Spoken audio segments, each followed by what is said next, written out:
अस्सलाम वालेकुम dear students. जैसा कि चैप्टर नंबर 6 हम कर रहे थे, तो प्रीवियस लेक्चर्स में हमने सीक्वेंस के बारे में स्टडी किया। ठीक है, फिर प्रोग्रेशन को स्टडी किया, फिर हम अरिथमेटिक प्रोग्रेशन पे आए। ठीक है, तो सेम उन्हीं बेसिस पे हम अब डिस्कस करेंगे ज्योमेट्रिक प्रोग्रेशन को। ठीक है, हमने क्या डिस्कस किया था कि सीक्वेंस या प्रोग्रेशन थ्री टाइप्स की है: अरिथमेटिक सीक्वेंस, ज्योमेट्रिक सीक्वेंस या ज्योमेट्रिक प्रोग्रेशन और हार्मोनिक प्रोग्रेशन। तो सेकंड को हम अब करने लगे हैं, ज्योमेट्रिक प्रोग्रेशन क्या होती है। So let A1 A2 A3 AN, ये हमारे पास n नंबर ऑफ टर्म्स हैं। ठीक है, जैसे 2 4 8 इस तरह सो ऑन। तो सपोज दैट कि हमारे पास ये नंबर ऑफ टर्म्स हैं A1 से लेकर AN तक, जो कि किस में है, GP में होंगी। GP means geometric progression. अब प्रोग्रेशन क्या होती है, ये प्रीवियस लेक्चर आप अगर सुनेंगे तो आपको क्लियर होता जाएगा कि बेसिक्स वही हैं, बस आगे से ज्योमेट्री को हम डिस्कस करेंगे कि कौन सी सीक्वेंस कब ज्योमेट्रिक होगी। अगर इफ़ A2 ओवर A1, जैसा कि अरिथमेटिक में क्या था कि हम कैसे चेक करते थे कि कोई सीक्वेंस AP में है कि नहीं, उसका कॉमन डिफरेंस इक्वल आना चाहिए था।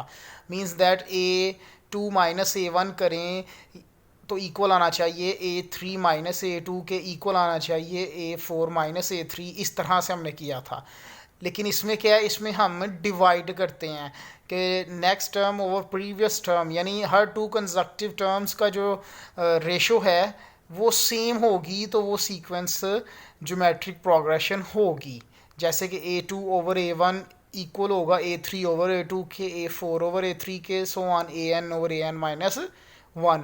और ये R is equal to AN over AN minus 1, इसको हम बोलते हैं कॉमन रेशो। तो बेसिक डिफरेंस क्या है दोनों में, वहाँ पे हम कॉमन डिफरेंस लेते हैं और यहाँ पे क्या होता है, कॉमन रेशो होता है। फॉर एग्जांपल समझते हैं कि क्या हमने बात की।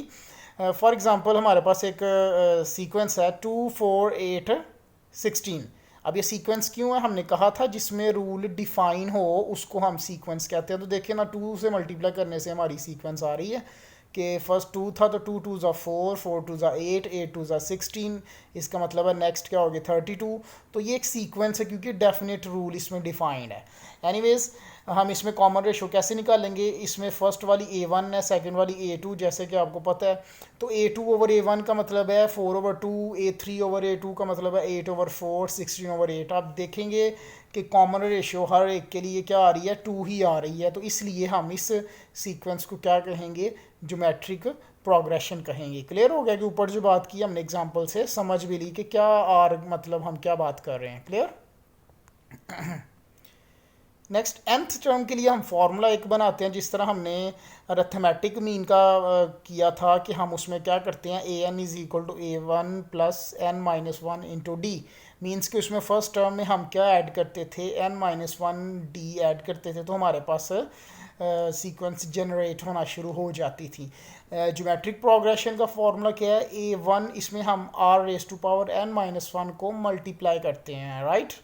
इसमें जो AN है, you know that nth term है, फर्स्ट टर्म है और कॉमन रेशो है, इस तरह से। तो ये फार्मूला होगा जिससे हम क्या करेंगे, this formula is use to generate the sequence.